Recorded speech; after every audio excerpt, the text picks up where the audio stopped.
Hello everyone and welcome to another live Watchalong on Football Talk podcast. My name is Ozzy and I'm your host for today's show.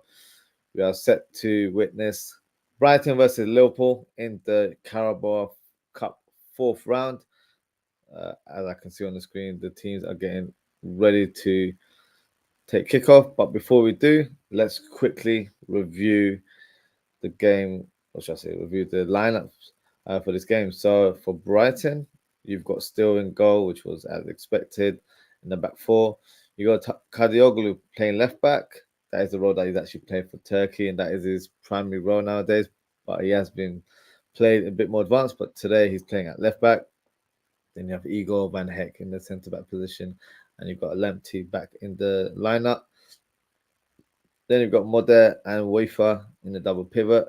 Then you've got Adingra and Sisso, and Gruder. So Gruder is making his debut for Brighton. I don't think he'll be playing on the left wing, from what I know. He's predominantly a right winger, left-footed player though. So I expect Gruder to be on the right side and then Adingra on the left. And even Ferguson leads the line for the Seagulls.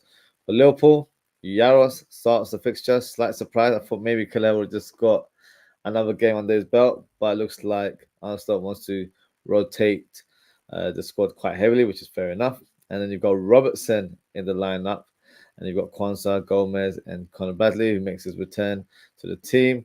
And you've got Morton, who also has his first start of the season, Endo and Curtis Jones. And up top, I don't think Szoboszlai will be playing through the middle. I think Szoboszlai might be playing on the right side with Gakpo leading through the middle and Luis Diaz on the left, but we'll see how the game unfolds. So, interesting lineups from both teams. Looking forward to it. A lot of quality on the pitch, so it's not a completely rotated squad where it's, youth players. It's pretty much a lot of the first team players in action today. So, exciting game to witness. Hopefully, we get an entertaining game.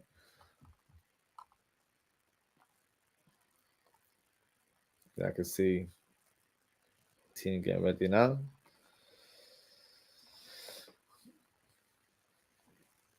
There we go.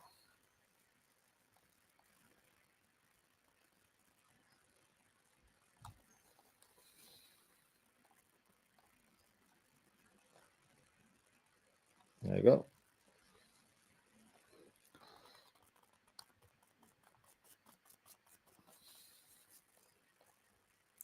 Kickoff has begun.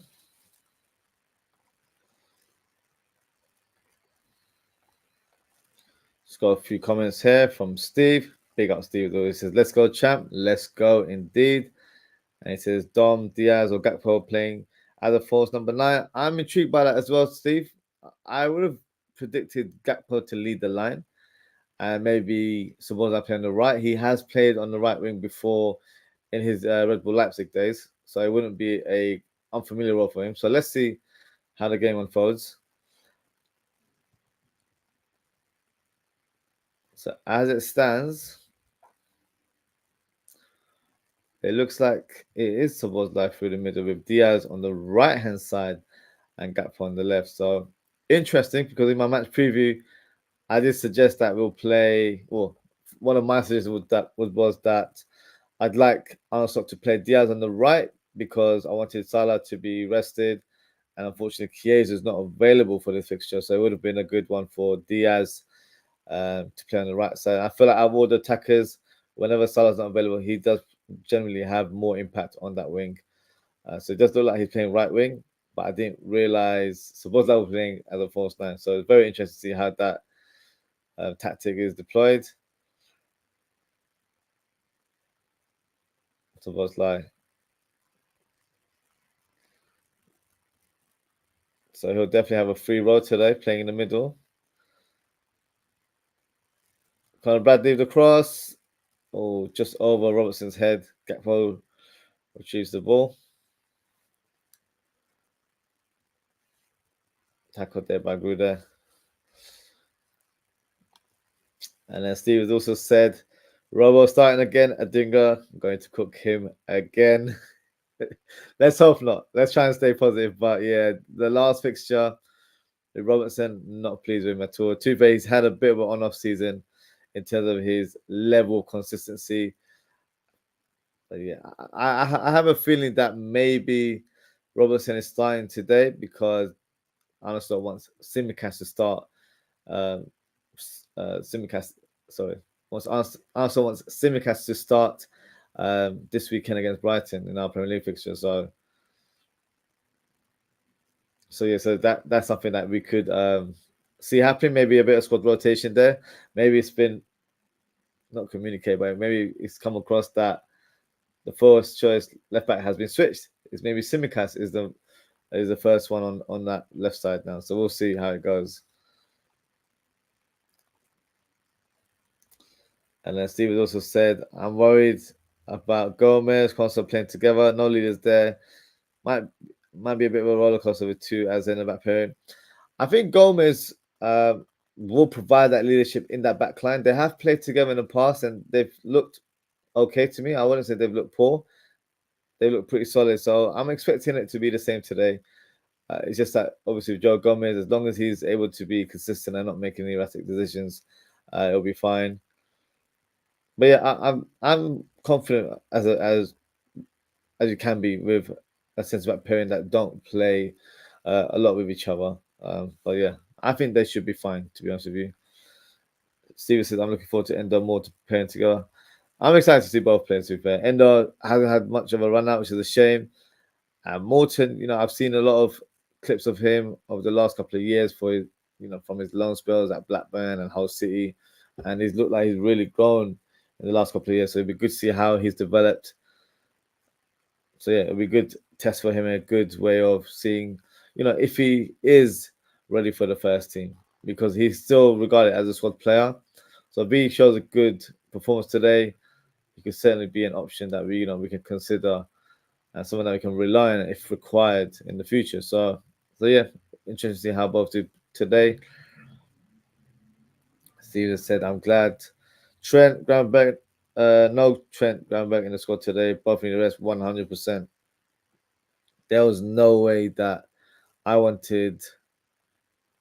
So I thought we were right on an attack there, but good clearance there from Endo. But yes, I did not want Gravenberch to start in this fixture at no cost, not necessary. He's not had much of a rest in between fixtures, so I feel like this would be a good one to rotate the squad. And the players we have on the pitch, I feel like they should have enough to get the victory today. And Steve was also commenting saying, Dom, Diaz, Gakpo interchange with each other as a false number 9. Yeah, I definitely see that happening. As of yet, it's still Szoboszlai through the middle. But yes, if things don't work out, you can easily switch Gakpo through the middle. Diaz could go on the left, or Szoboszlai can go on the left. These three can mix it up and play in all three of these roles. So Szoboszlai was fouled there, but no free kick given. Gomez hits the long ball towards Diaz. Offside for Diaz. Steve said we finally have a strong bench today. Yeah, we certainly do. Let's have a quick look at the bench, to be fair. So in terms of Liverpool, we've got Van Dijk, Konate, Nunes, McAllister, Salah, Simicast, Kelleher, Ronaldo, Jervo, Young, and Treyoni. So yeah, doesn't get stronger than that, does it? Hopefully we do see Trey today, Trey Nioni, whenever he's played or whenever he's made a cameo for Liverpool, especially during pre-season. I've been very impressed with him. So yeah, hopefully he can get some game time. Oh, still almost gave the ball away there to Szoboszlai. Just about managed to clear it there.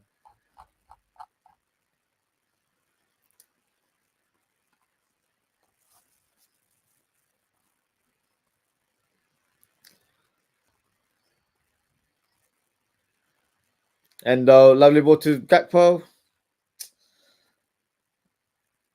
maybe slightly too much power on that ball, or I have to give the keeper a bit of credit. He read the play perfectly.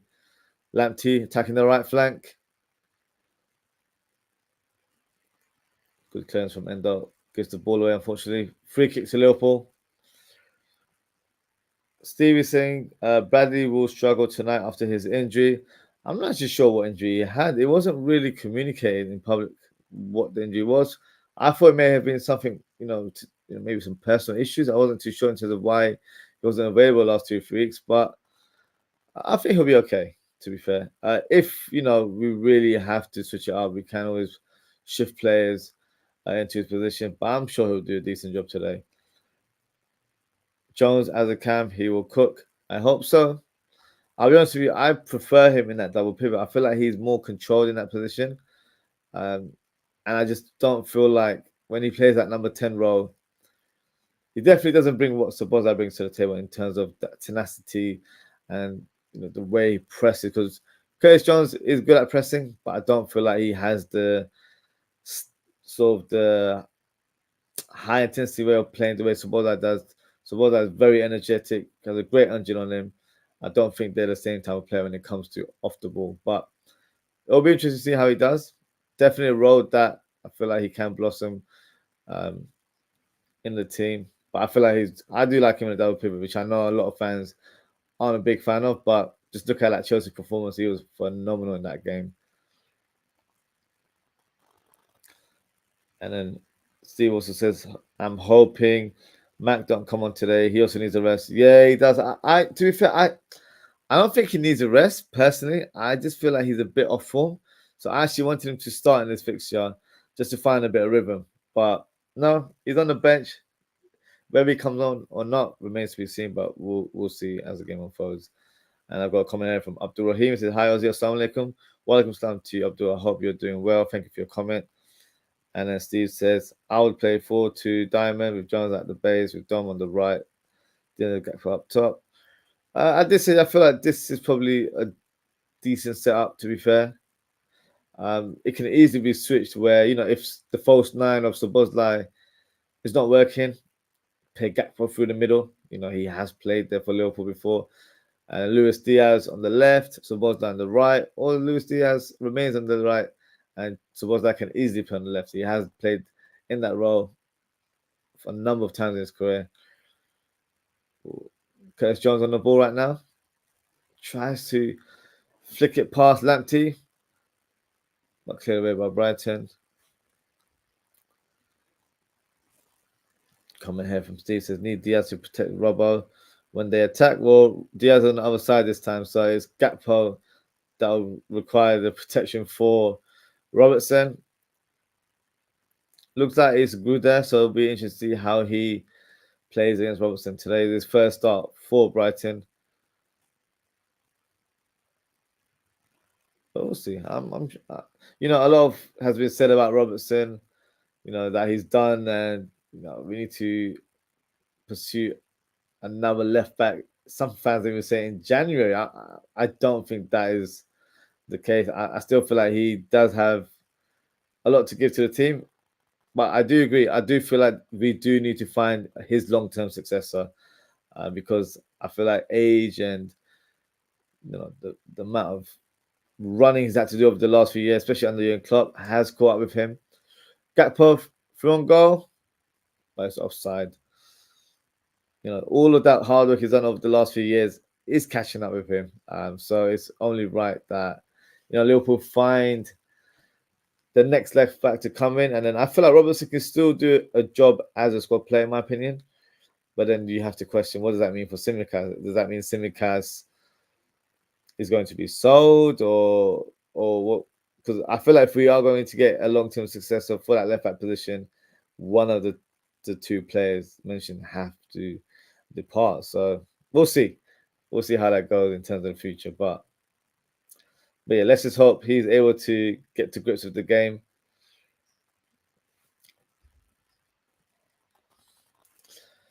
Steve says, Jones in the double pivot with taking too many touches. Shit shuts me up. Fair play. I do feel I don't mind him taking too many touches as long as he's not giving the ball away. because we've had players playing that role that have been quite wasteful in that position. So I would rather have someone in control of the ball, but at the same time release the right pass. So I feel like he's an important player to have where he can play both roles. So depending on position, I feel like his skill sets will definitely be embraced depending on how he's being asked to play. And he's a multifunctional player, so he's a good option to have. So today, he's playing a bit more advanced. Let's see how he does today. Oh, the through on goal. Fantastic save by Yaros there. Tarek Lamptey was through on goal, 1-on-1. Fantastic block there from the Czech Republic goalkeeper. Liverpool on the counter attack right now through Gakpo. He cuts in, he shoots. Oh, just drags it wide.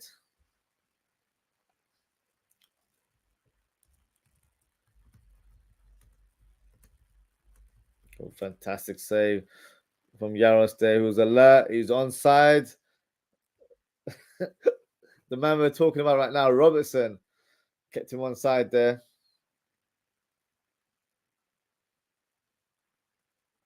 Good pressure there from Robertson in the end, to be fair.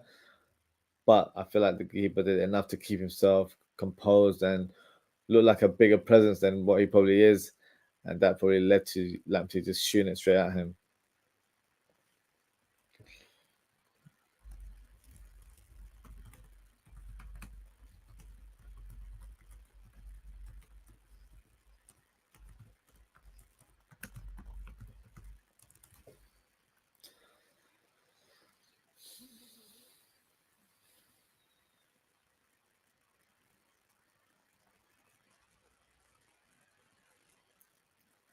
Why am I hearing Ruud van Nistelrooy in the background? I don't care about him.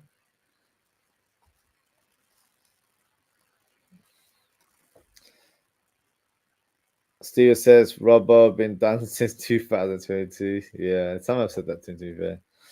Robbo should have been sold in 2022. Yeah, at that time, I don't think it was an option for the club. I think his experience and his leadership qualities are a valuable asset to the team.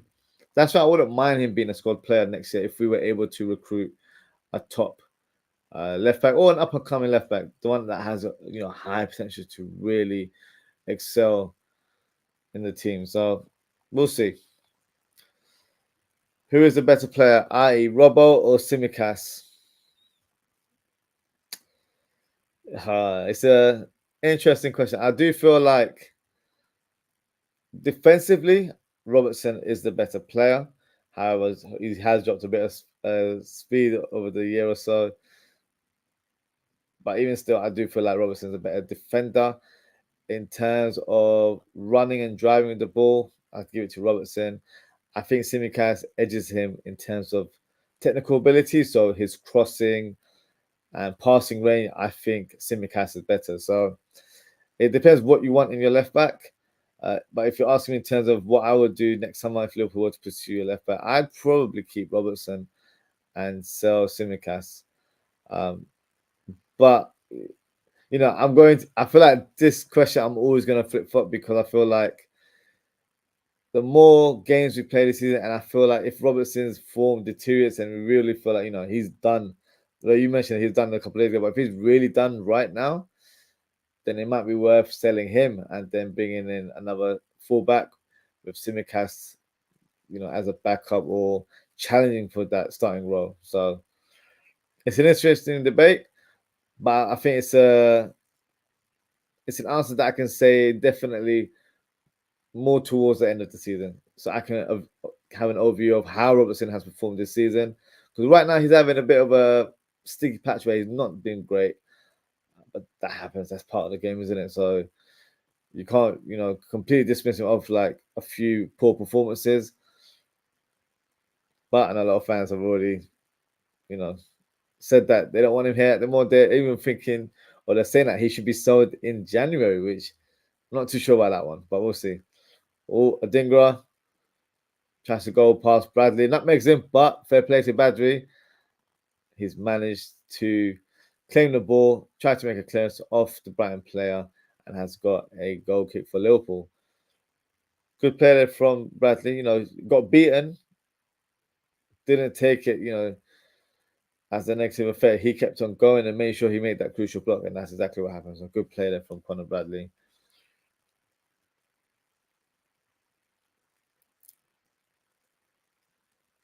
Joe Gomez.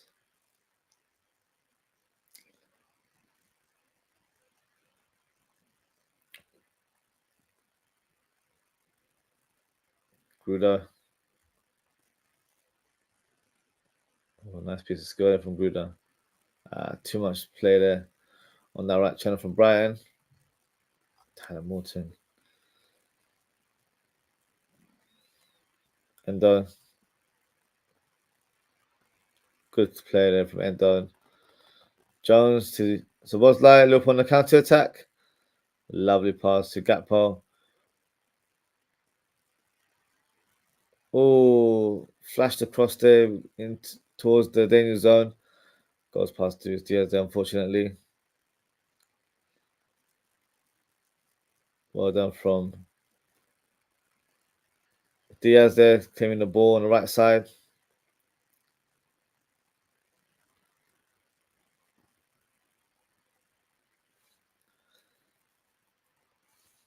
Oh, long ball up top towards Jones. Too much in the end.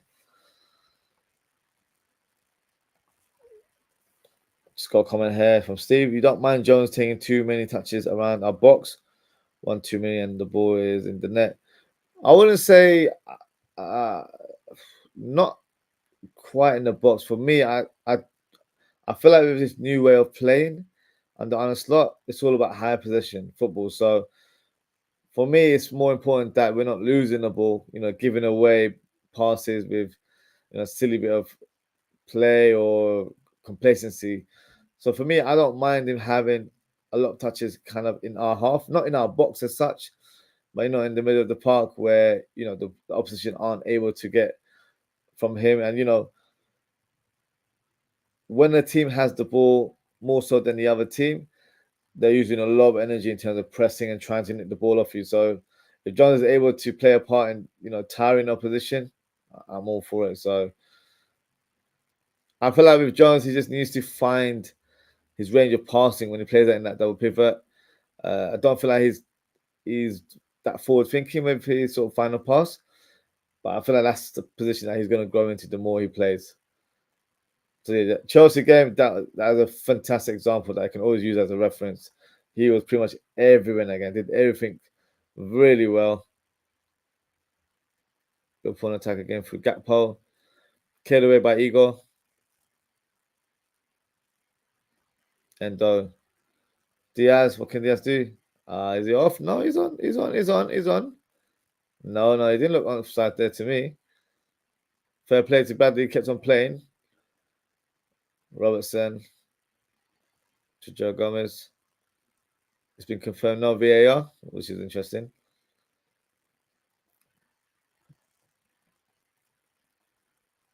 Joe Gomez, Conor Bradley. Oh,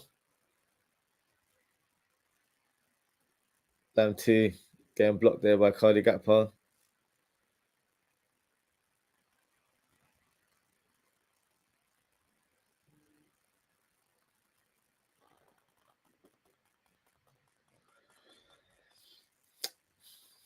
Robertson to Gakpo.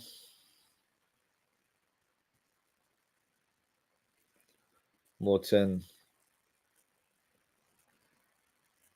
Kwanzaa to Diaz. Nice turn from Diaz. And neat touch there. Joe Gomez. Robertson with the cross. Headed away by Kadioglu. Diaz, good piece of play. Robertson finds the pass to Cody Gakpo.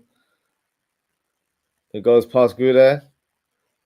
Gruder was knocked off the ball there, but somehow still managed to get the ball of Gakpo.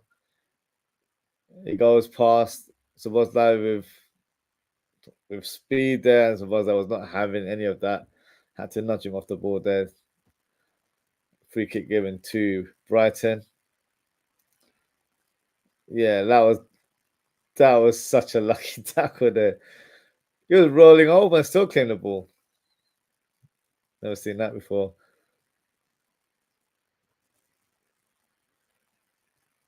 Suppose that too strong in that moment, but maybe it was regarded as too aggressive from the Hungarian midfielder there. That's why the free kick's been given to the opposition.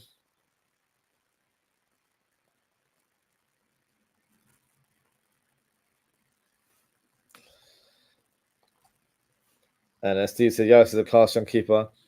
I'll be honest with you, he looks impressive. Really assured. From when he was selected as the third choice goalkeeper for Czech Republic at the Euros, I thought, you know what, he must have something about him. They don't just select keepers just like that. And then the club that he was at as well, he won the league title on his long spell. So Strumgras, I think it was. So, he might be young, might be slightly inexperienced in terms of Premier League or English football, but he's won league titles elsewhere and has developed into a decent keeper, in my opinion. So better to have him than Adrian as your third choice, to be honest with you. Robbo being a bozo again there. Yeah, I'm not gonna lie. That's we're talking about him so far in the show, and yeah, he's not helping the argument there when I'm saying I want to keep him as a squad player. But yeah, that's the curse sometimes. Amorim to United, Steve is saying, going to cost United 15 million. Look, I'll be honest with you, it's 15 million well spent. He's probably the best coach available for me in terms of world football. Whether United have the personnel to play his way of playing, because he normally plays a 3-4-3. So we're very intrigued to see how that happens. But no, as a Liverpool fan, I'm not happy about Amorim joining United. We were linked with him. It wasn't able to happen for us. Not saying I'm not pleased with Arne Slot. I'm quite pleased with Arne Slot's start to his Liverpool career. I know a lot of fans still aren't with it, still don't buy into him, and feel like he's a fraud, or they just don't feel like he's a good enough coach to be at Liverpool. But at this stage of the season, so far so good. You can't really complain in terms of what he's done for the team so far. But Amorim, for me, that's a good appointment. Obviously, inexperienced in terms of Premier League, but I feel like with his experience of winning the league titles in Portugal, it puts him in a good position into this league there. Obviously, Ten Hag was probably the same kind of coach, where very highly regarded in Europe, won league titles for Ajax, and that didn't pan out. So it's not a guarantee that Amorim will be the great fit, but in terms of the options available, I think he's probably the best one out there. So let's see what happens with regards to that recruitment there. And then Steve says, sell Robbo, make Tsimikas back up to Hato. Listen, me and you, Steve, we are definitely on that Hato train. A player that I really like, a player that I've been voicing, I'm sure you've heard me mention in previous shows, a player that I know you also like. So, the day that happens, I feel like we will need to get some flowers for mentioning his name quite a few times so far this season, because we've certainly been an advocate of, Hato joining Liverpool. So one day, hopefully, that'll happen. And I'd love him to play in that left back position. I think he'd be a fantastic option for us. And also, he'll be able to play centre back if required. So no, I think he'd be a good fit for Liverpool. Robbo, been shocking this season. He was Ipswich against us this season. Saka cooked him last game. Yeah, don't get me started about the Arsenal game. That first goal, absolutely shocking. Absolutely shocking. And it was like so predictable what Saka was going to do. But Robertson just wasn't, he wasn't quite there in terms of his thinking. I felt like he wasn't wearing his studs in his boots because he was just slipping around. And throughout the whole game, he was getting beaten with ease on that side. So, yeah, he certainly got cooked. Let's be honest. But, yeah, definitely one of Robertson's poor performances this season. But, yeah, he's got a lot to do to step up for me. So, if Tsimikas is able to produce good cameos, he deserves a run-out for me as a first-choice left-back, in my opinion. He's not really done a foot wrong whenever he's played this season on a slot. So, why not? Why not? Can he not claim a position in the first team? It's definitely up for grabs. And I think we can't be too sentimental in terms of expecting Robertson to start each game.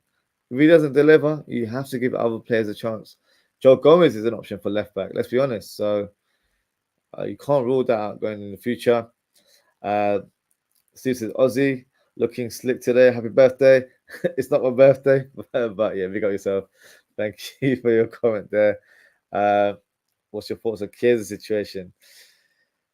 It's not a surprise. And the reason I say it because he wasn't fully fit before he came to the club. He didn't really have a pre-season for Juventus. He was pretty much frozen out under the new coach, Thiago Motta. So the writing was always on the wall that he was going to depart at some point. So, a player that I'm not going to call him injury prone because, yes, he's had injuries over the years. But in terms of recent events in the last few months, he's not been fully fit. He's not had a preseason under his belt.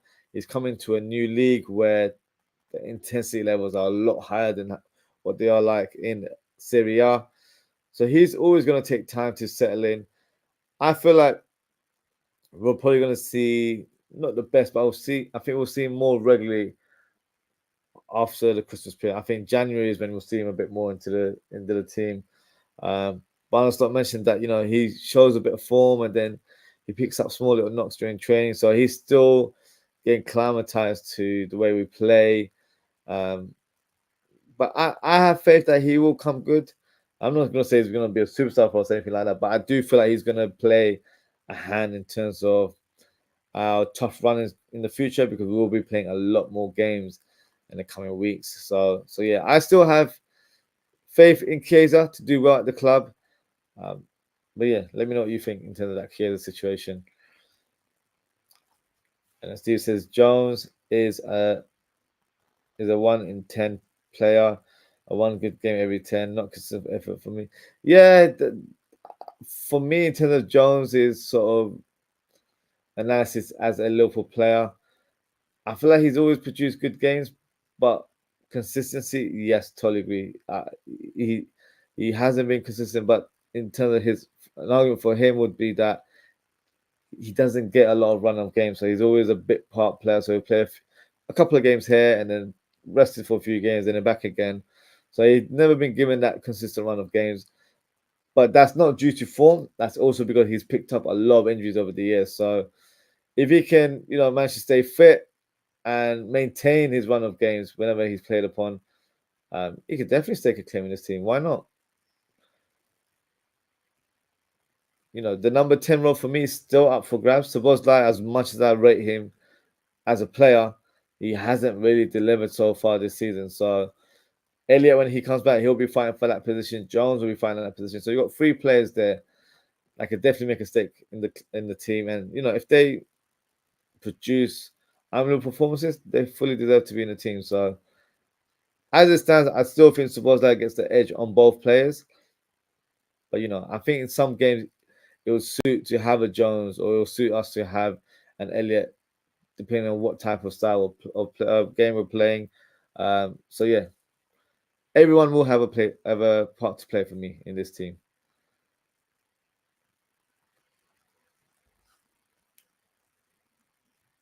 I thought it was a goal in the United game. They're showing me the United highlights there. Ooh, what's a goal? Wow. Great goal there. That Casemiro. Guys, if you haven't seen the Casemiro goal, please go and check it out. Absolutely phenomenal strike. Wow. I didn't know he had that in his locker. That is unstoppable. Crossbar in. Wow, what a finish. So as Ten Hag leads, Casemiro's like, I'm going to show him what I'm about. And then bang. Wow, what a finish. Guys, got to check that one out. What a goal. What a finish there.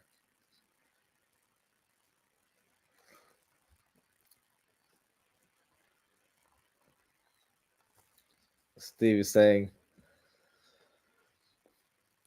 don't let Cisco shoot outside our box. Then just play a banger shot on him. Yeah, he's definitely got to especially when he cuts in from the left, and he could definitely curl him in. So kind of like what Casemiro just did. But yeah, as you said, that and Cisco just had a shot. So yeah, we gotta make sure we we stop those attacks. But he can definitely has. He's got a great long shot on him. Jones to Gakpo, Szoboszlai. Good pass to Robertson. Robertson low cross. Szoboszlai. Oh man, no conviction there from Szoboszlai. Good piece of play from Liverpool. Diaz, great run, playing a bit more infield. Nice through ball from Jones, Gakpo to Robertson, and Szoboszlai straight at the keeper. I feel like he should have smashed that in, placed it, but no, I'm not pleased with that shot, to be fair. Straight at the keeper. And to be fair, Diaz probably should have scored in the follow-up there. No, that's a poor header. Huge miss there from Liverpool. Should have been 1-0 up now, in my opinion.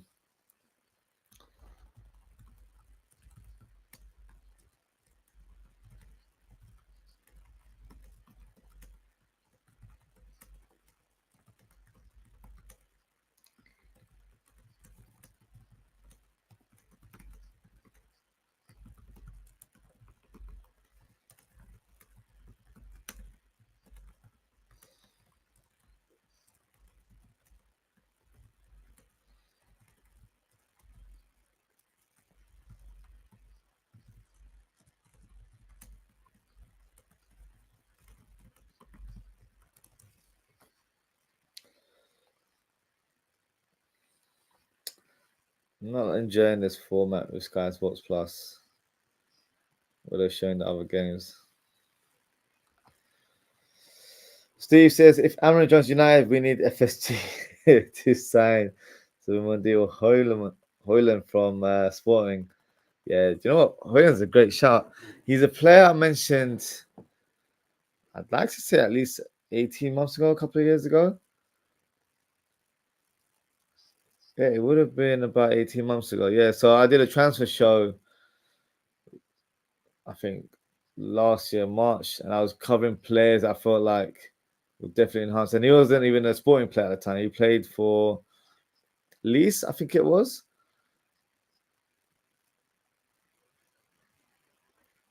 Gruda. Oh, great piece of skill. He looks like a decent player, too. Very quick feet. Adingra tries a shot, great block there from Liverpool. End up out there in the end.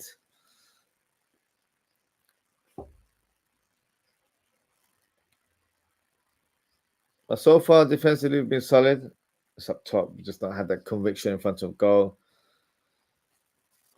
Steve says, I wanted Gomez to start left back. Saka would never scored that goal against Gomez. And to be fair, I think in hindsight, yeah, I probably would have said that as well. But I feel like Robertson was so poor. And, he's played against Saka before where he's not been cooked the way he was in that game. But no, I think in hindsight, yeah, you have to say Joe Gomez probably should have started. I remember Joe Gomez having a fantastic game against Saka last season. Kept him quiet throughout the whole game. And I've been a right-footed left back would have suited that tactic. That's the tactic that Arsenal deployed, having Timber up against Salah. So, when you start players, you go off by merit, and fair enough, Robertson got the nod. But for me, I was very surprised that Arnold Slot didn't make a half-time substitution. I would have taken off Robertson straight away and brought on Joe Gomez there. But he ended up bringing Tsimikas. We didn't do too bad, to be fair, but I think Joe Gomez would have been the better player to come on at that time. Steve said Kate will be fully fit and match fit by Feb 2025, game changing for us. So yeah, I said January, but you're saying Feb. Yeah, but we've got the same thinking there. I do feel like he'll come good. It's just that we've got to be patient. And there's already been rumors that he's homesick and he wants to go back to Italy. Complete BS from what I know. They tried to mention that his girlfriend or his missus posted something online, but from what I've seen, it looks like they're embracing their new environment, their new city, new culture. So, if you watch the vlog for when he signed for Liverpool, they were so excited to join the club. So, So yeah, I'm not buying that. I don't think he's homesick. It's just that he's probably a bit more, disappointed that he's not been able to get some game time due to picking up little niggles here and there. So as long as he can find his form or find his fitness more than anything else, I think he'll definitely play a part. Whether it's off the bench or as an impact player, it doesn't matter. I feel like he'll definitely play a part for us. And in the second half of the season, which is what Steve and I are currently saying right now.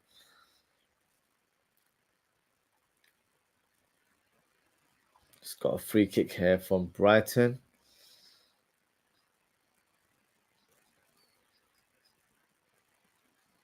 Gruda thinks the ball. Oh, great play there from Brighton. That was a training ground move right there. Gruda lifted the ball up towards Adingra. He knocks it down, but it was waved for offside.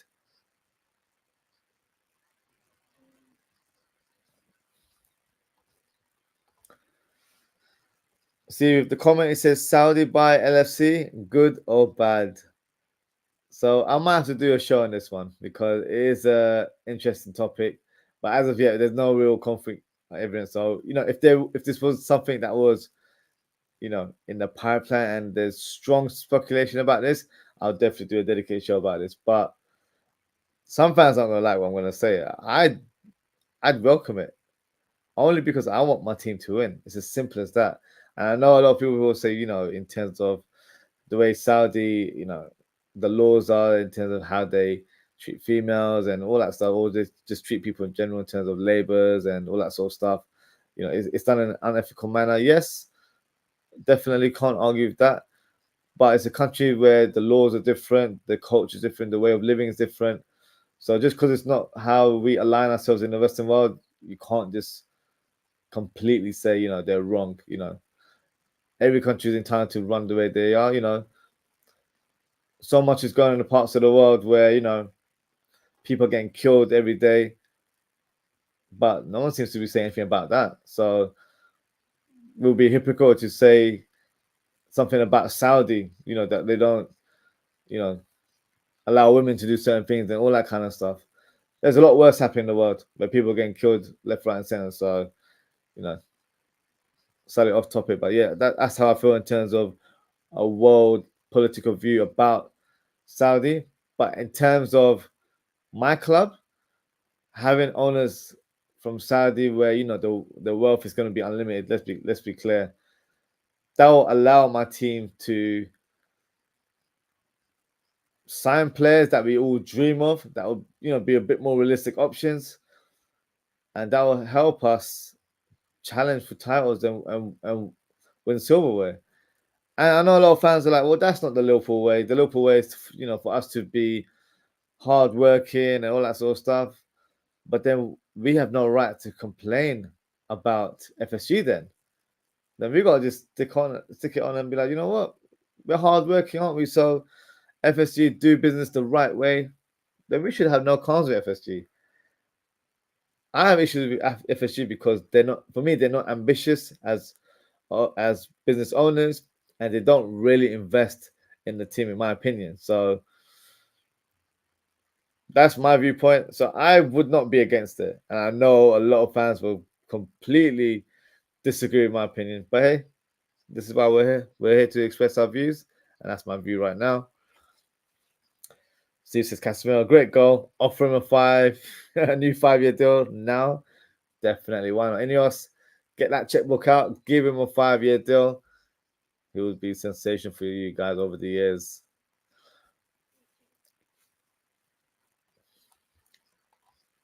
And then Steve says, Dom can't score in the brothel at the moment. I don't know what's going on with Dominic Szoboszlai.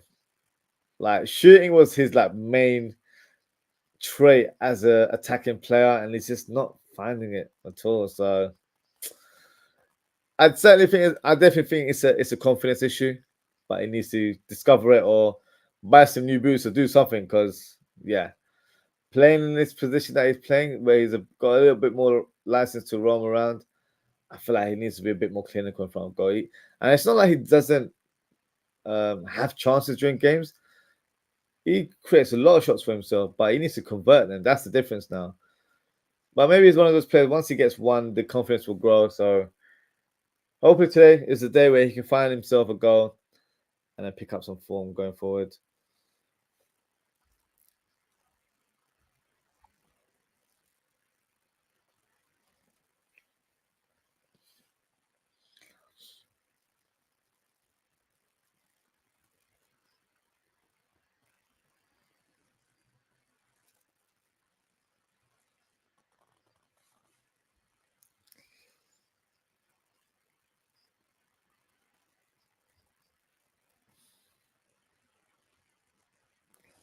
Comment here from Steve. Just before I read the comment, free kick for Brighton. And Cisco. Wow, that's a terrible cross. Robertson passes to Diaz. Oh, for God's sake. Sorry, as I'm watching it, the footage just disappears. So annoying.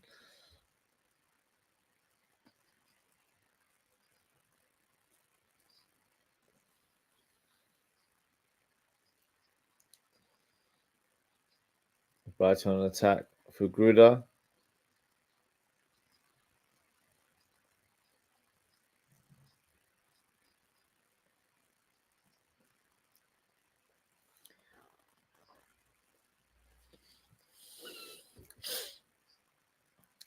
Sorry, back to Steve's comment here.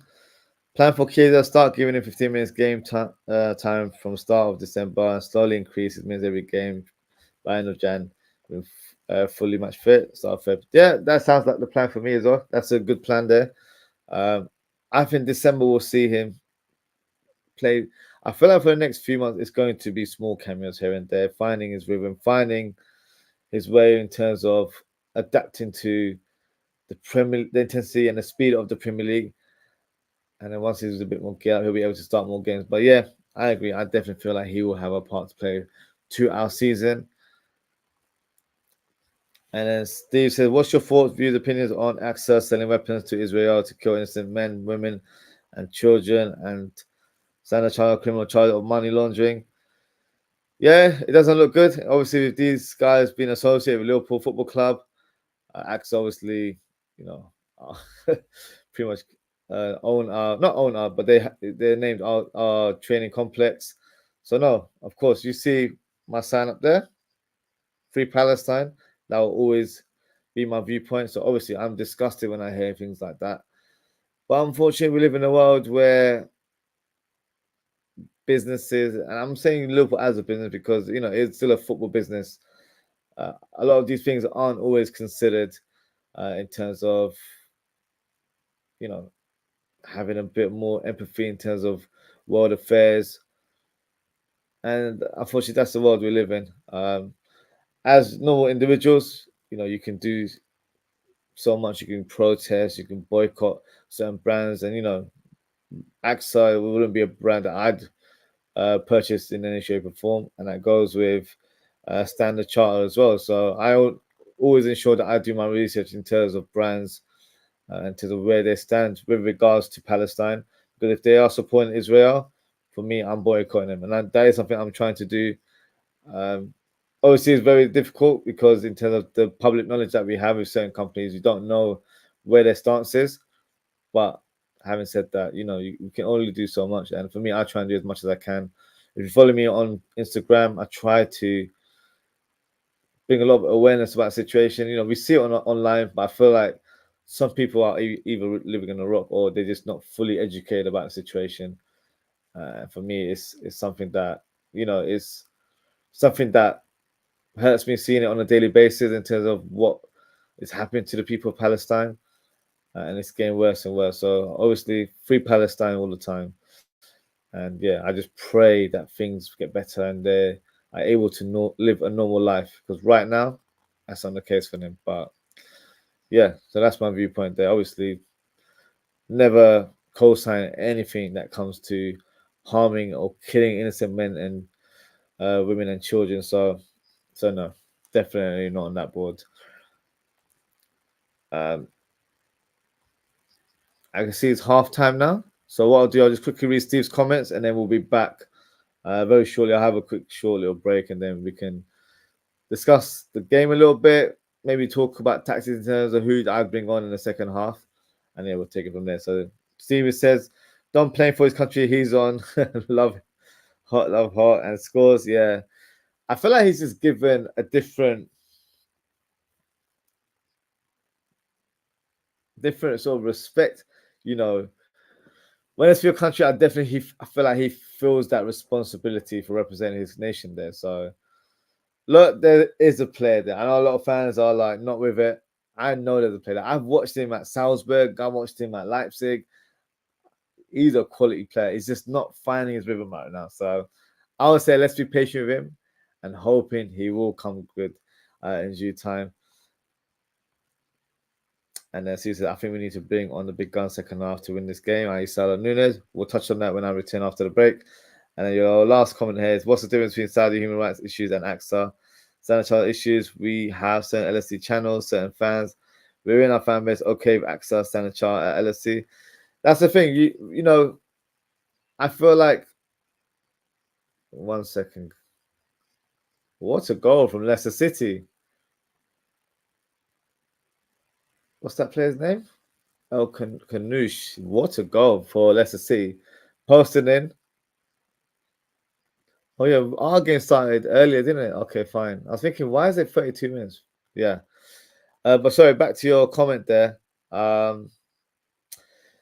You know, in terms of the Saudi thing, it's more in terms of human rights, in terms of how they treat people. But you just mentioned to me earlier on that AXA are potentially financing Israel in terms of what they're doing. So, you know what, we know what Israel are doing. They're killing people every day. Thousands and thousands of people are being killed. So for me, it's slightly different treatment. Some people are treated unfairly in Saudi Arabia, but in Israel, in Palestine, people being killed by Israelis every single day. So, but look, I'm not gonna say that what's right, what's wrong. Everyone's entitled to their opinion. But I was speaking more on a football term. I want this team to win, and that's all I care about. To be fair, whether it's Saudi owners or any other owner around the world that's rich, for me it has to be the right owner. Are they willing to invest in the squad? Are they ambitious? Do they want us to win? The thing with Middle Eastern owners, if you look at PSG, if you look at Man City, they back their teams every year. So I want those type of owners where, luckily for us, our team's not bad. Our team's really good. We just need 2 or 3 more additions, and then we could be superior and we could be elite, in my opinion. So, but yeah, that's just my viewpoint. I know it's something that's going to be a touchy topic because when you mention Saudi, people kind of take the eye off the ball where it's about what about, how they run their country. But I'm talking from a football point of view. I want owners that will invest, and Saudis will most likely invest in the team. So, if this news, became a bit more of a reality, then I will definitely have a full-on episode and have a full-on discussion. Right now, it's just rumors. We always hear it here and there. I don't know if there's any truth to it, but yeah, it is what it is. But yeah, we'll see. We'll see what happens in terms of ownership. Will that change? I don't see it happening anytime soon, to be honest with you. But it is what it is. And then Steve says, I have no issues with Dom overall game apart from his finishing, but his finishing was his strongest skill set. But yeah, I agree. I feel like once he starts getting the goals and assists, I think the people's agendas will definitely be out the window. That's my viewpoint. It's because Arnold said it out loud that he's not scoring enough goals or providing enough assists as a number 10.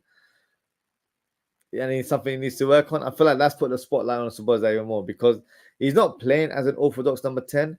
He's playing as an advanced 8, in my opinion. He's still doing a lot of running. He's still covering ground for players on the right side, whether that's Trent or whether that's Salah. He's doing a lot of that dirty work still. So just because he's number 10 in a 4-2-3-1 formation, don't think he's playing as a bona fide number 10.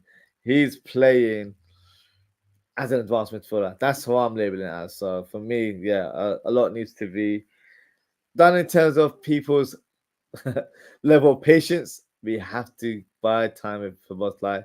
I'm pretty sure he'll come good. Look, if he doesn't come good end of the season, it could be an area we need to strengthen. Let's be honest. But we'll see when that time happens.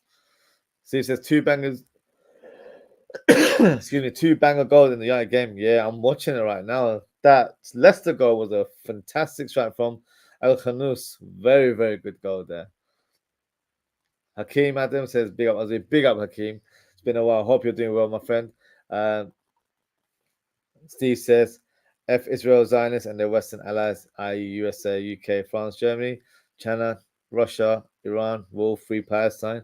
I hope so. God willing that they will.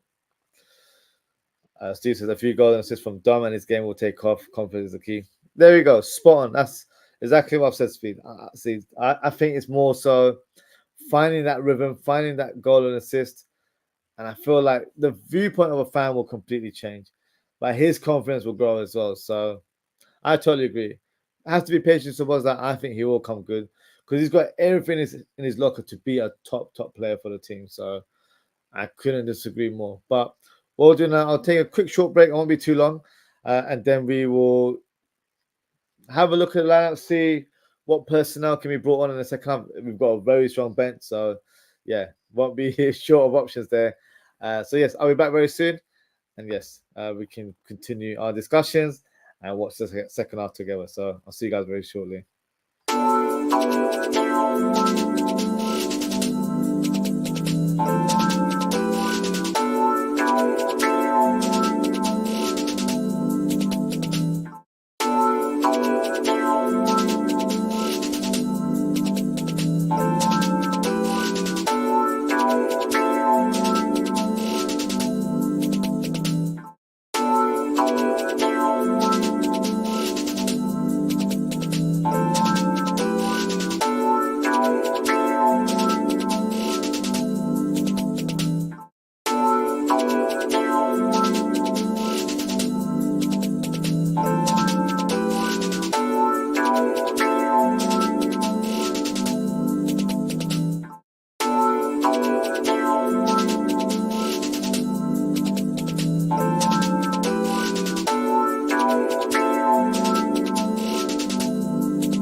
Hang on, what is going on?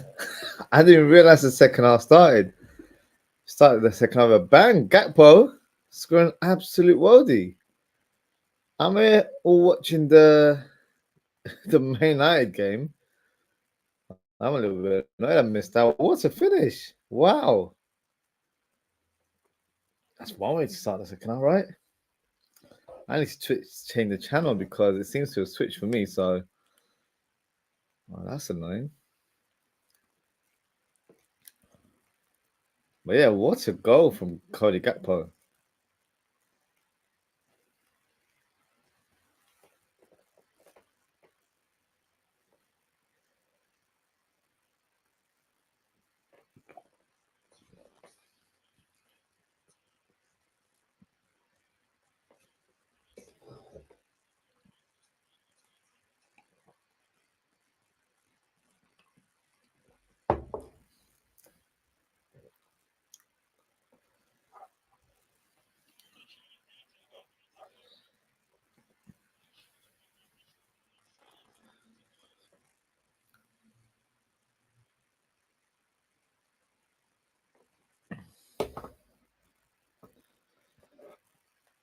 Why are they not showing the full?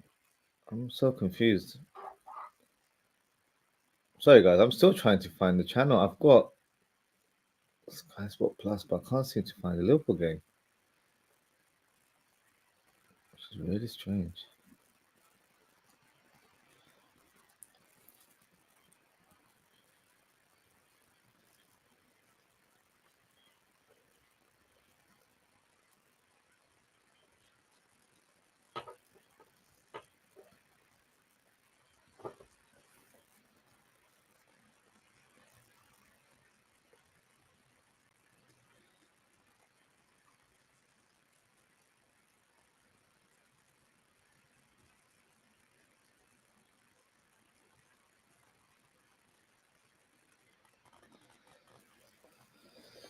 Okay.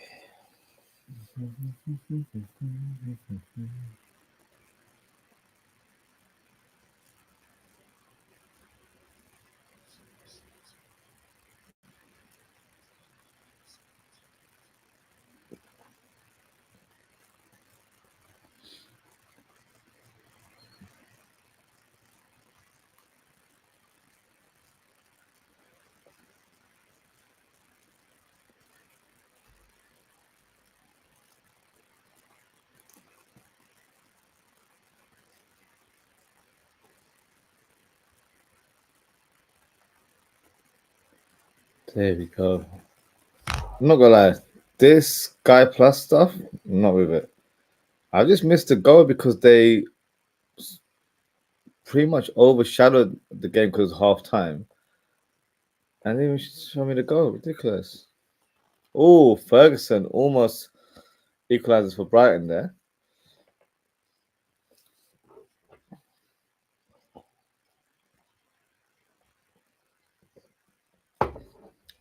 That Paul caught in possession there, but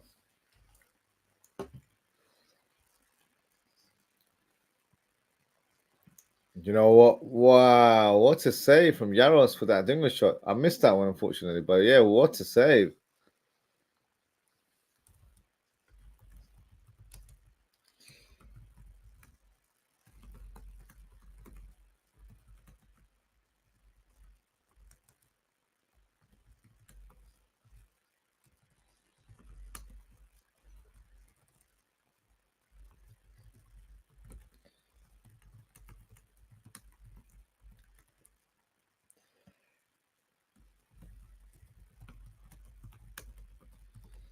Again, certainly has upped the level a little bit from the first half.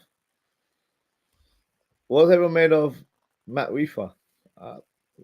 No, I'll be honest with you, not really stood up for me, to be fair. I'd love to hear what you guys think because I know he's a player that was highly sought after. People were saying, he's about to become the next big star in world football. I don't quite see it personally.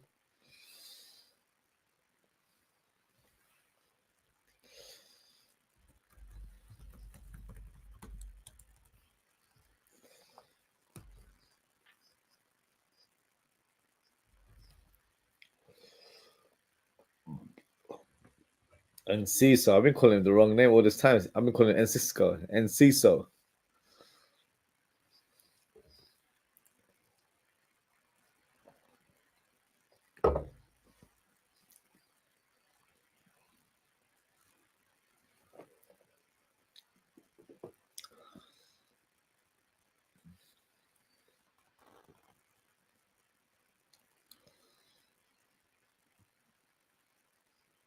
Long ball up top towards Tarek Lamptey. He got great pace on him, Lamptey. Oh, Robertson can't do anything around him. Green over the shot. Just misses the target.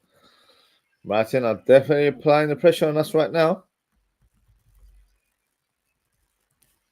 So close. I think Yaros had that covered, to be fair, but good, decent effort from Gruda.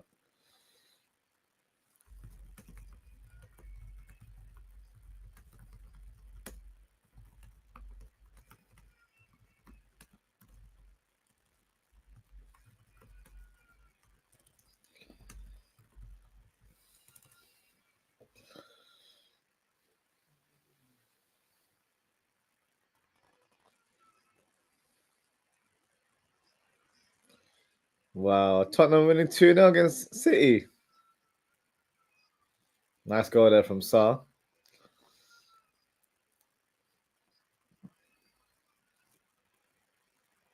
Dinger. Foul there by Conor Bradley. Was it a foul? Yeah, it pushes them away. Certainly a foul for Brighton there.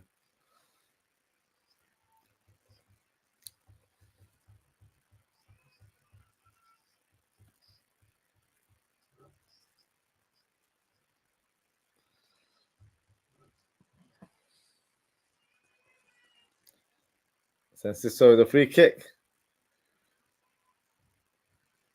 Adingra. Poor pass there. Diaz, what is he able to do?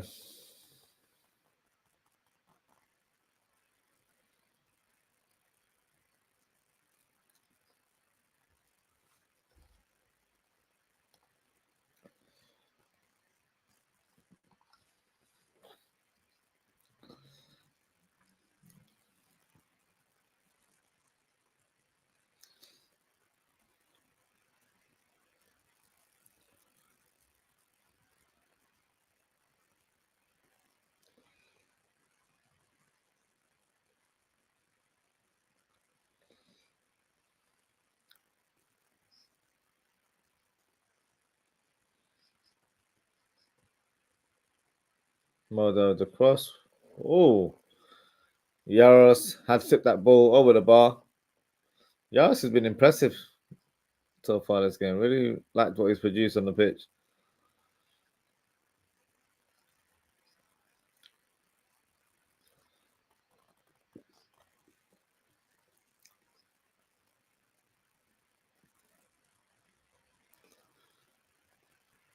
Grudo with the corner kick. Or right with the header. Ferguson tried to apply the bicycle kick there and it would hit the target. Grudo ends up hitting a shot on Van Heck. Liverpool need to take advantage of this situation on the counter. Diaz loses the ball to Gruda.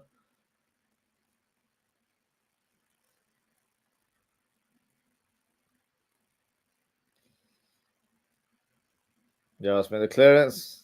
Just about. Good pass to OZWRLD. Endo to Bradley. Too much from Bradley on that pass. Throw into Liverpool.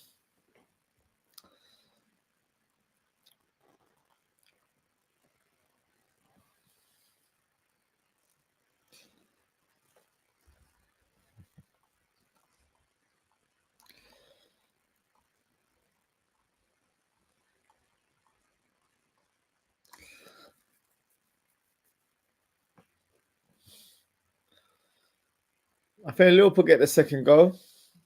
It should be pretty much sorted for today. Cody Gakpo. Robertson stopped his run there.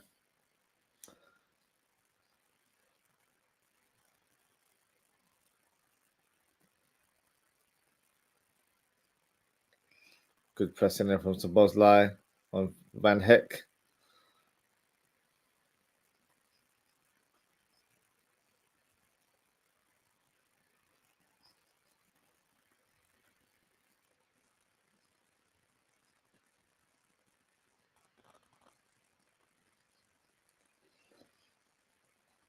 Modder. Somewhat up top.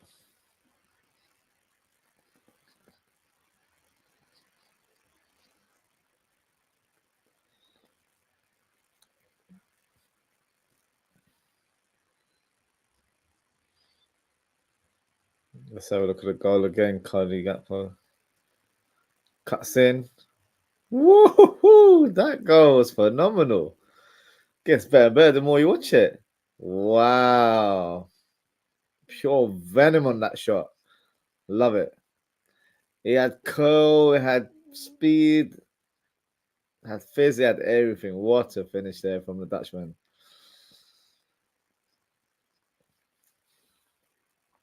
That left wing position, I'm not gonna lie, is up for grabs as well. Diaz, as great as he has been this season, I do question his end product. And I think if I had to choose between the two players in terms of who has better end product, I think I'd go for Gakpo. I mean, Gakpo is a better finisher. I think he's a better crosser.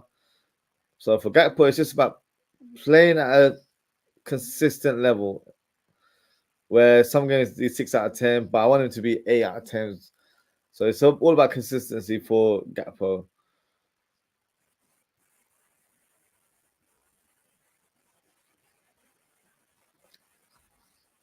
As I mentioned earlier, I was going to discuss potential change that Liverpool can make. I'd certainly bring on an attacker. I think we need a bit more of a focal point up top now. So I'd bring on Darwin Núñez and possibly take off. Who would I take off? I'd take off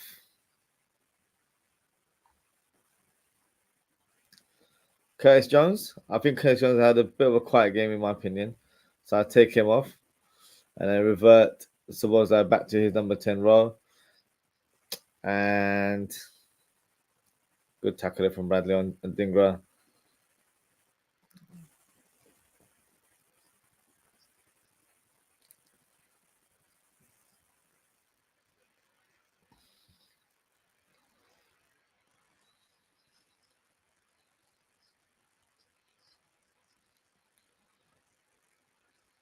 Oh, Joe Gomez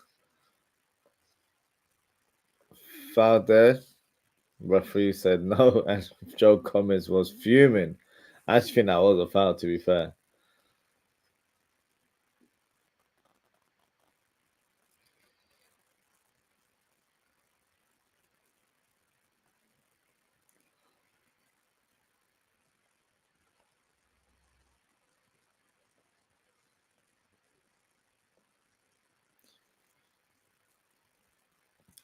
Van Heck. Two more there. Neat pass to Tarek Lamptey. Lamptey finds Gruder on the right side. Oh, that was a decent shot towards goal. Deflected for a corner kick. He looks an interesting player. He's dangerous. Robertson just can't mark anyone nowadays, can he? I'm not blaming him for that particular moment, but I just feel like just doesn't have that quickness and one-on-one duels anymore. It's a worrying sight, to be fair. And the funny thing about us this season, I feel like people or teams would target us. 1 second, guys. Liverpool on the counter attack. Cody Gakpo through and go. Just go for goal. Don't pass. Szoboszlai. No, you should not have passed it to Szoboszlai. That's what I'm saying. Go for goal.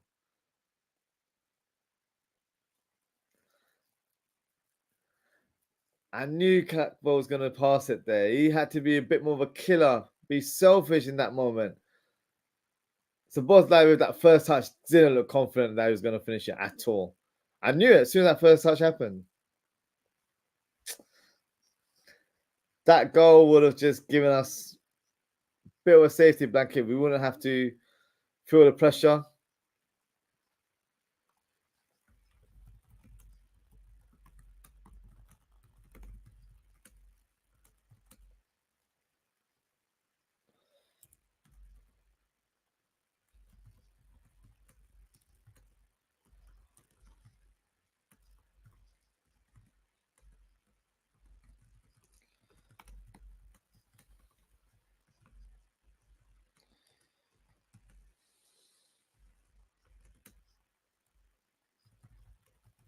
Oh, Cody Gakpo once again. He's nicked the ball. He's driving. Don't pass. Shoot. That's it. That's what I'm saying. He should have done that before. Sometimes you just got to be a bit selfish when you're an attacker. Lovely finish there from Gakpo. Szoboszlai still looks like he's disappointed from his miss there, but you got to shake it off. I'm disappointed in you as well, but go with the game now. Gakpo did fantastically well to go on his own there. Nick the ball off Lamptey. He's driving the ball. He could have easier passes to Diaz, but look, Diaz, the way he was positioned, not in a great angle to control the ball and shoot, as he doesn't have the goal in front of him. Gakpo does. He's had to make sure he makes the right contact on that shot, and he drilled that shot. Look at that. Bang. No flight on that ball. Right into the back of the net. Fantastic finish from the Dutchman. That's his second. Probably should have been a third because I feel like he should have scored moments before. But hopefully he's able to capitalize and actually get his hat trick now. So good play there from Cody Gakpo. I would say no need to bring on any big guns, to be fair.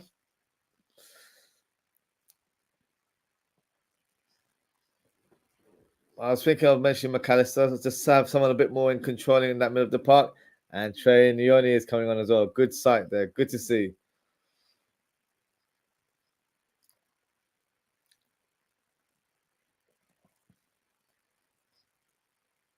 McAllister for Endo. But Endo had a good game, to be fair. I don't think it was that bad at all.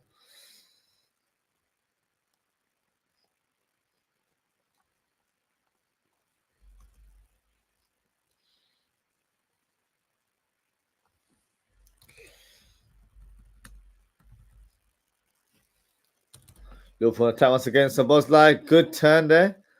Oh, he should have laid it off to Gakpo there, but he gave it to Nyoni.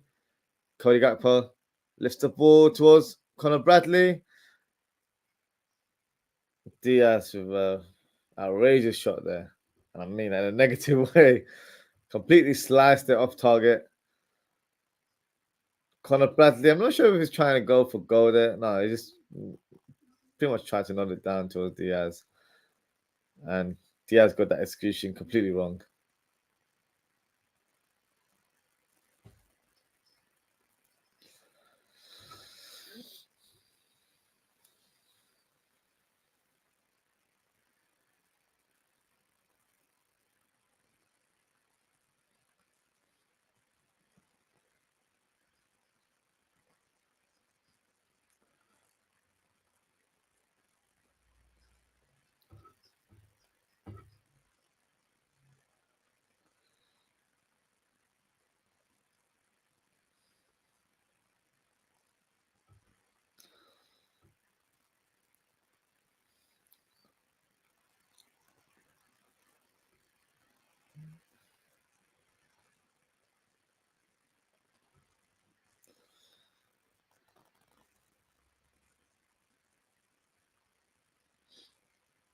Jones to Gomez. McAllister to Nyoni.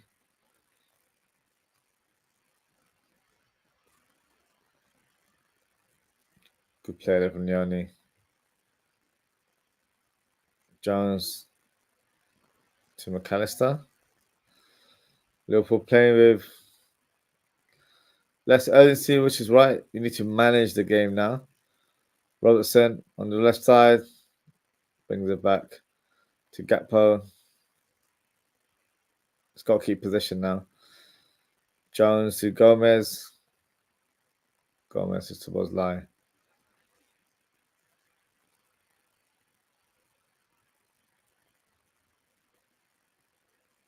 Jones to Szoboszlai. Kwanzaa drives with the ball. Bradley, what can he do? Diaz dropped in a bit more centrally from his right side of the road there.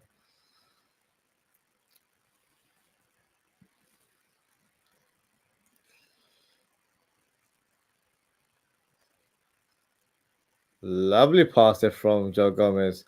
But Stupinen makes that crucial block there. Adingra or Haywood first touch there. Liverpool bringing on some big guns, I can see. Mohamed Salah and Darwin Nunez.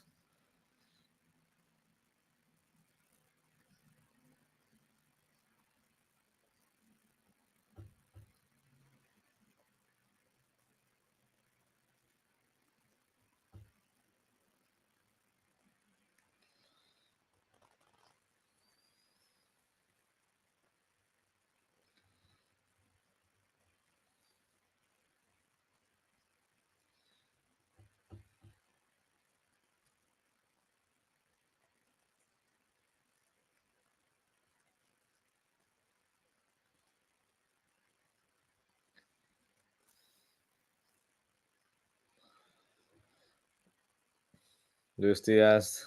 Can you pass it to Bradley? No. Should have passed it there. Calista switches it to Gakpo on the left.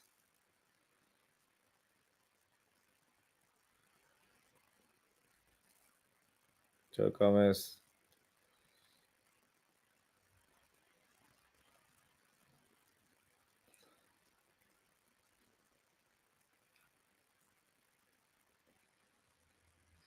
Joe Gomez to Robertson. Drives with the ball. Not the best pass there to Gakpo. He was marked by two Brighton players there.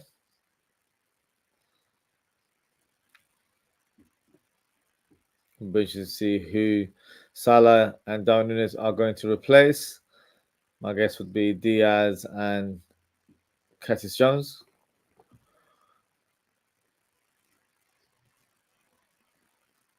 Nice touch there for Gakpo. Robertson's just not with it. Oh, did that not go behind play? No, it hasn't. Ref has said nothing. Play continues. Gakpo, lovely first touch there. Oh, foul there. Come on now. Gets tripped by Tariq Lamptey.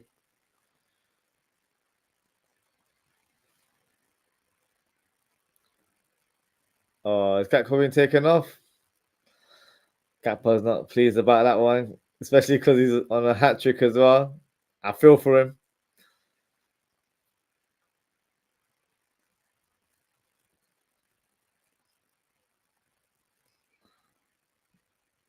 Both of those strikes were really, really top notch.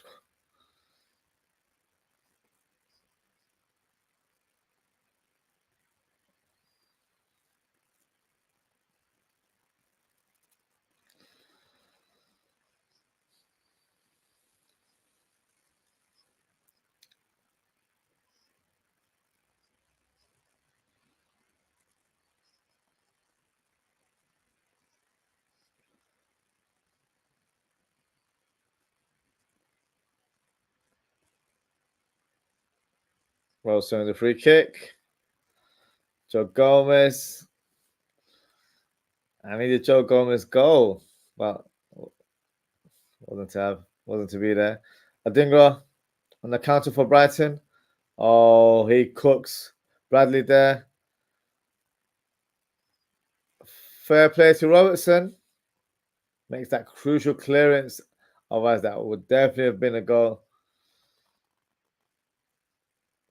Great skill there from Adingra. Conor Bradley, apparently is better than Trent defensively. Didn't show it there. You know what? Wasn't the cleanest of clearances, but Robertson used the experience, got a knee on the ball. Hey, Yaros, what you doing there? Trying to do a Superman save there. Ball was still literally a few yards away from him. Could have been a costly error there.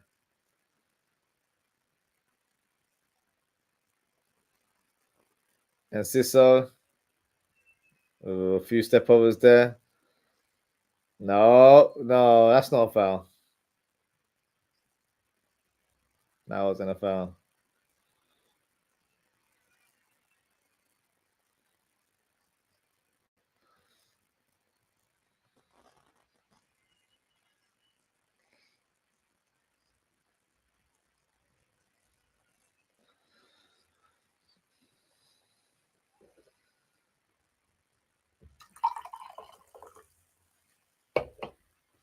That's a great range for Brighton to get on the score sheet. About 20, 25 yards out. And then Siso, he can certainly shoot.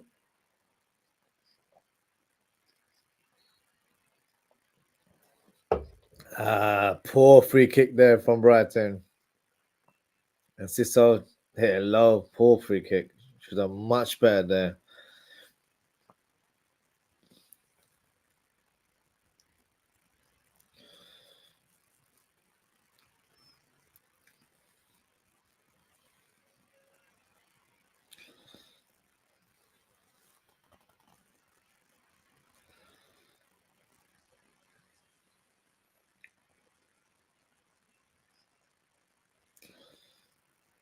Oh, Salah the clearance. McAllister to Diaz. Oh, poor pass from Diaz. Diaz has not been good today.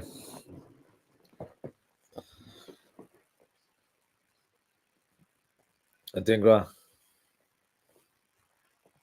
Good block there from Bradley. That corner kick? I thought that was a corner kick, so I was surprised why Bradley wasn't going for it. Oh no, it's a goal kick.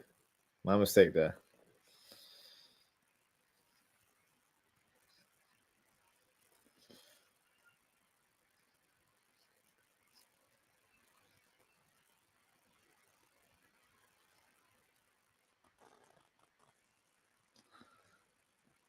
Yes, with the goal kick there.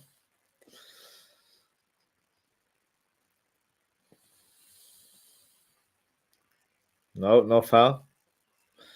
Trenioni drives with the ball to Bradley.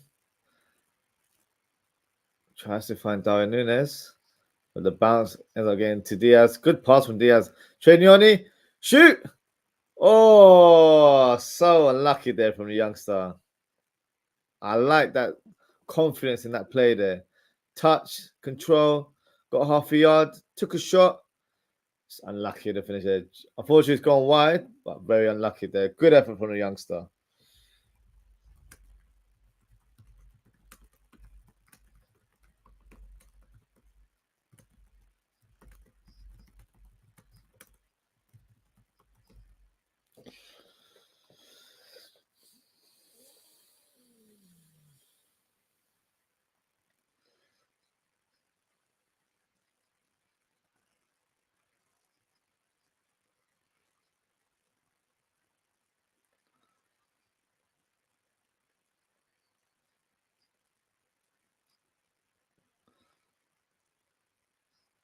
Conor Bradley. Oh, lovely pass to Trenioni.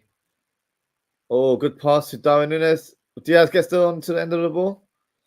Oh, really? I thought that was a foul by Veltman on Diaz.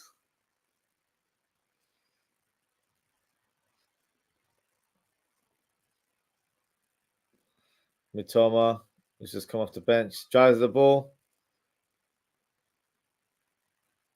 Kwanzaa makes a crucial block there.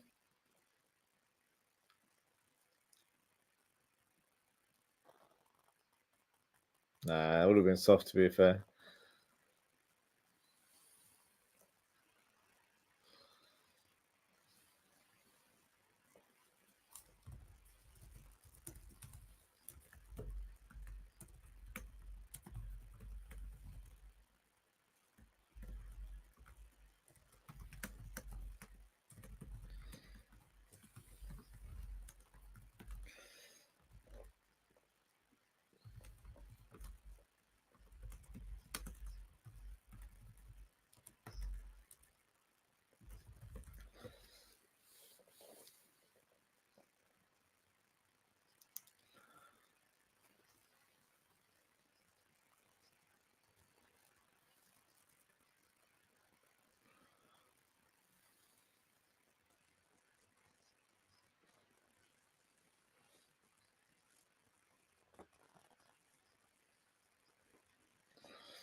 Bradley will definitely be tested now with Mitoma on the pitch.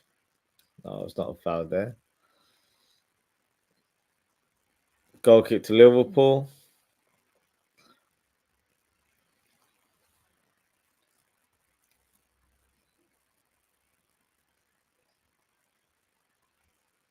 Yes, long ball up top.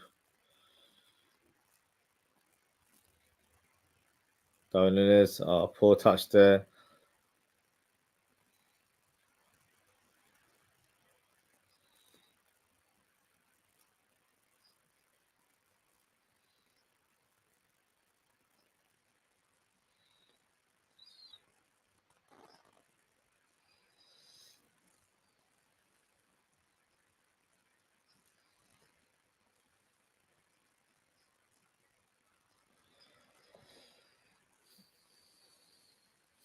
Tom on the ball.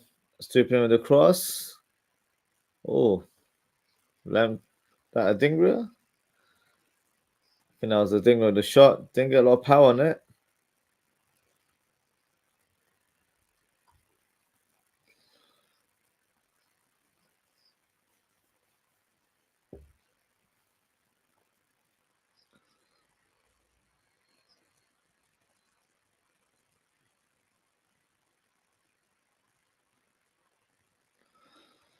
Trey Leone to Jones.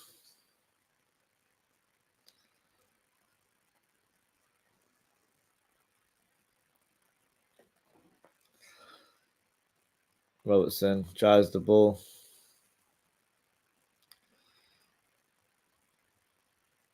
McAllister loses the ball. Fouled in the process. Free kick to Liverpool.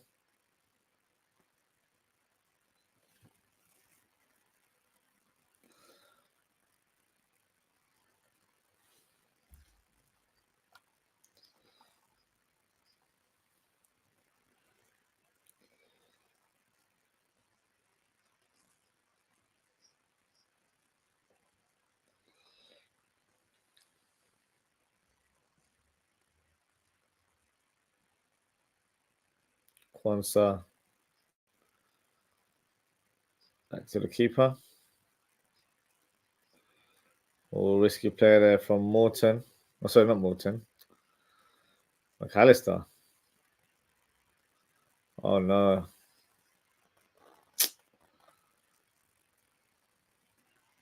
Terrible play there from Liverpool. We've conceded a goal. Mistake there in the back line. Let's have a look at the replay to see what exactly happened there.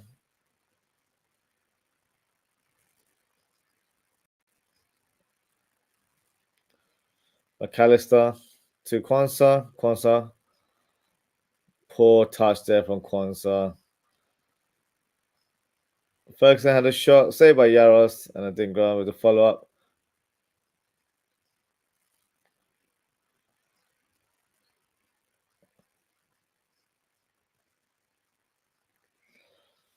Just got a few comments there from Steve. We got Steve who says we should go 4-5-1. I'm not too mad at the formation, but yeah, that goal was a bit annoying to close the game out. Yeah, I understand. But I feel like even the formation we're playing is still good enough to hold on to the lead. And then terrible by Q there. Yeah, awful mistake there by Kwanzaa. Lack of concentration or awareness when making that pass.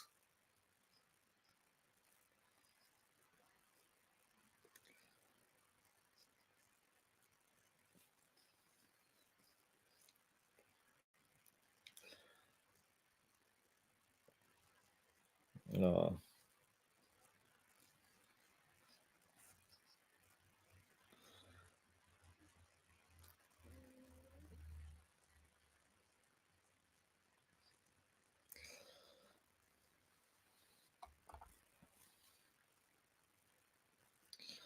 Game on now because the momentum is with Brighton. So disappointed with Liverpool in terms of conceding that goal. Poor effort.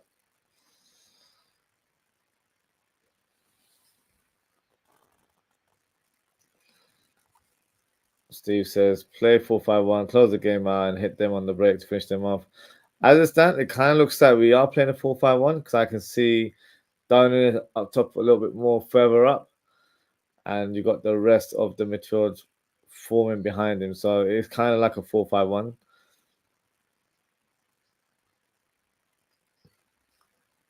Throw into Liverpool.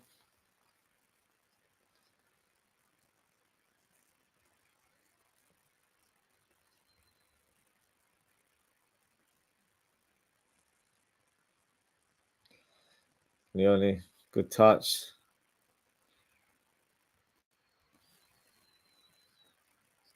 Diaz on the left wing now.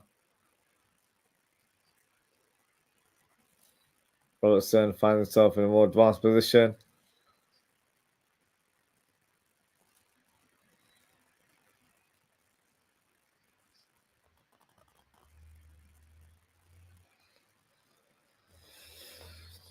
Joe Gomez to Kwanzaa.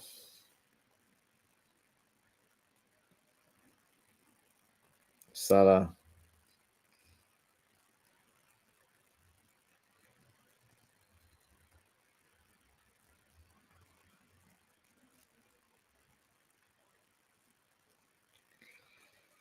McAllister. Lovely pass to Salah. Good pass from Salah. Oh, blocked away. Jones. He shoots. Oh, good save there, but still.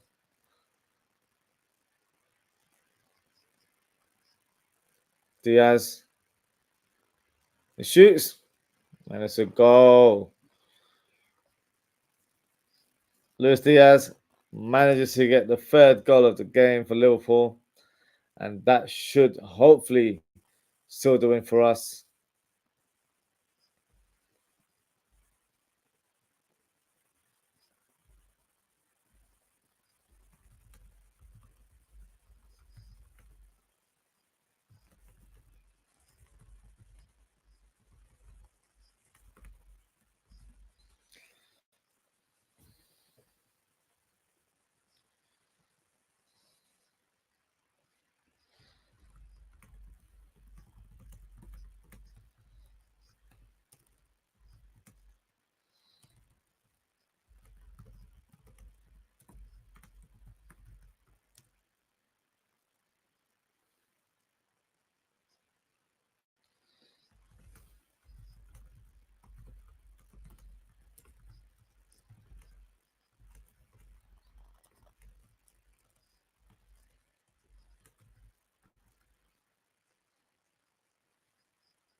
Oh, Mitoma outpaces Bradley. Well done to Kwanzaa. Made the crucial block there. Make up for his error previously.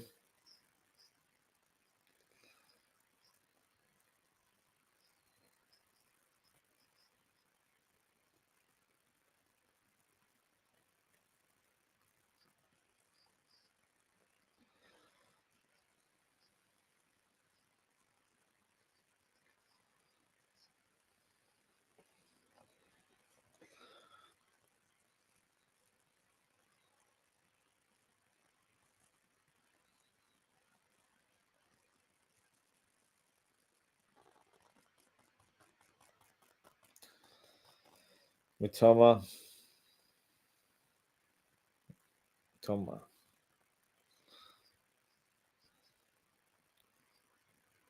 Here you go, a long walk top towards the Stupinan. Hits a cutback pass. Ferguson to Mitoma.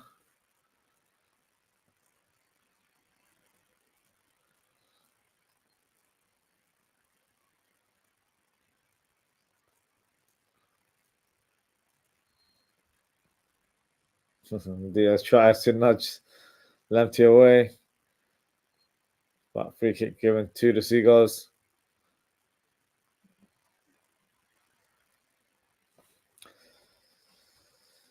Steve says, Mitoma cooking Bradley. Yes, and he's gone past him 2-3 times with complete ease. Adingo was hooking him as well. So it's been a tough night for Conor Bradley.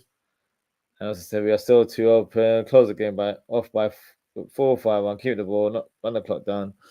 Yeah, now we just need to manage our minutes. I think in terms of the shape, it can remain as it is, but we just got to be better with the ball. Not to go, high flying in the attacking half. Keep it composed, keep it measured. Try not to lose the ball. Play it professional, and then, get the clock down, and then hopefully we can seal the win very shortly. So, yeah. Formation for me can remain. It's not too dissimilar to what we were playing with previously. But, yeah, we need to make sure we got possession of the ball and don't give the ball away so wastefully. Mitoma is running ragged on that left wing right now. McAllister to Nioni. He's driving the ball. Passes to Diaz. Diaz wasn't too pleased with the pass. Looked like he was a bit annoyed that he overplayed it a little bit. McAllister, long ball towards Salah. Way too much on that pass there. Goal kick to Brighton. Steve says Casemiro on a hat trick. I need to catch up with the highlights for the United game because the scoreline is a bit mad. 5-2. Yeah, he's on one today. I said they give Van Nistelrooy a contract, full-time contract. Why go for Amorim? Got the man, the legend at the club, producing wonders like before. You'd be surprised to see United score 5 goals in one game, let alone during the season in terms of high-scoring games. But yeah.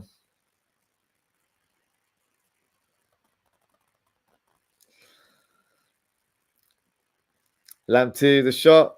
I can't believe that. Huge deflection from Kwanzaa. And Yaros, unfortunately, unable to do anything about that one. Caught flat-footed as it rolls past the goal line for a Brighton goal. 3-2 it is right now. I don't think the scoreline is a true reflection of the game, if I'm being brutally honest. But this reminds me of how I play FC 25, conceding goals left, right, and centre, but still winning. So, as long as we get the win, I'm not too fast. But bizarre on goal. It went through his legs and hit his back heel and then went the other way and past Yaros. Completely madness right now. And look, they haven't stopped. Jones drives the ball. He's fouled. Free kick to Liverpool. Cesar told you they scored. Yeah. I just think we're not managing the game properly. That one you can't. It's a bit of an individual error there where the clearance was just a bit of a weird one and ended up going through his legs and still goes through the back of the net. Now I know he's not had a good few minutes, but this would be a low point for Kwanzaa right now. He must feel distraught. He's not actually had a bad game. He's just had a couple of weak moments right now. I would have substituted you. I feel that's a bit harsh, but maybe it's a tough lesson for the youngster to take. 5 minutes of extra time. So we got a few minutes there. We're currently touching 92nd minute. Gomez, too much on that pass there. Good idea, but just too much on that execution, to be fair. Oh, fantastic tackle there from Konate on Danny Welbeck. Yellow card already. Jog on, referee. How's that yellow card?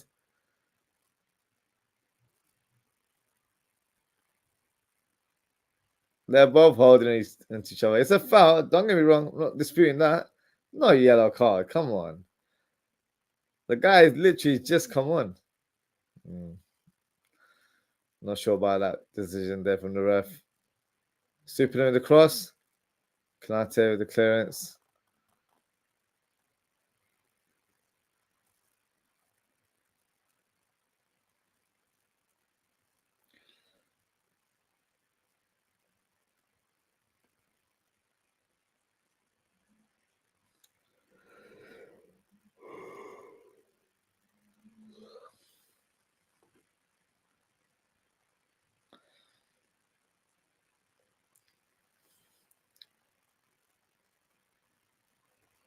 Darwin Núñez driving through the left channel. What can he do? What can he do? It goes past us. Yeah, terrible player from Darwin Núñez. No imagination there whatsoever. No creativity. He's just running with the balls in a straight line with no real Emphasis on what to do with the ball. Yeah. Long 5 minutes. Yeah, it's currently long 5 minutes right now. We're struggling to see the last 5 minutes. Shocking. We need to keep the ball. Yeah, we're just not doing it. I don't know what's going on, to be honest with you. Brighton is certainly applying the pressure. And I did say that when they scored, the home crowd will certainly play a part. And I feel like that's what's happened. The momentum's switched over to the home team. And we're just unable to keep it together right now. We're not in control.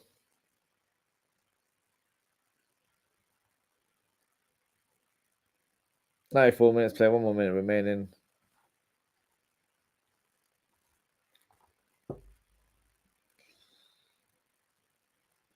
Yaros, long ball up top.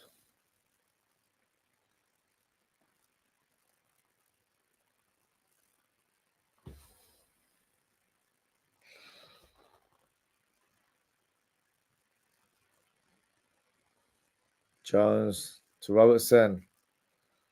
Free ball.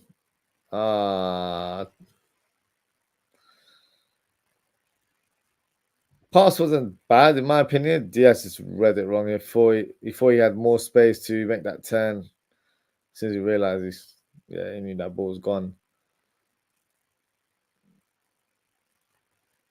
Jones back to the keeper. Keeper make that clearance.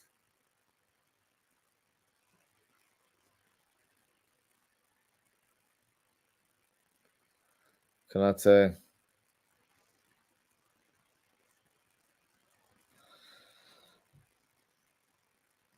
And that is the final whistle. Brighton 2, Liverpool 3. Absolutely crazy scoreline. I don't feel like it was a 5-goal thriller, to say the least.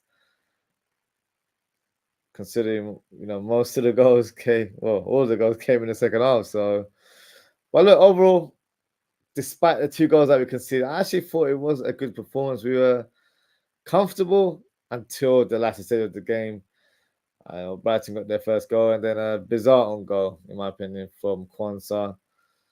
But look, professional performance, got the job done. We're through to the next round, and that's all that counts, to be fair. So